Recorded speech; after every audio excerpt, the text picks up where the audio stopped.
Hi, Neil McLaughlin here for another episode of DIY Insurance Claims, your resource for everything related to insurance claims. Today I want to talk to you a little bit about your insurance policy or contract. Your insurance policy or contract is what's termed a contract of adhesion. And what that means simply is it's a contract that the insurance carrier or company has devised the form sets.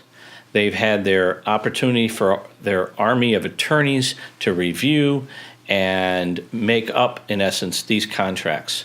You, on the other hand, although you do have a chance to pay a little more premium and get a little more coverage, in essence, you do not have the right to make major significant changes in this contract. So because of that, when there is a gray area or a disputed area and a reasonable person would not be able to understand it, when the courts have determined that it's a gray area or ambiguous. If it's ambiguous, it's been interpreted as being ambiguous, the courts have decided to rule in the favor of the insured, which is you. So anytime there's a determination of ambiguous language in an insurance policy or contract, it will defer to the insured.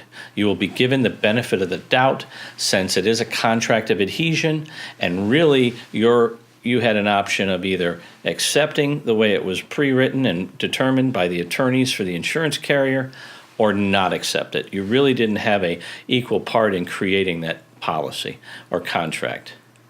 I hope that clears that up. This is Neil McLaughlin with DIY Insurance Claims. Have a great day.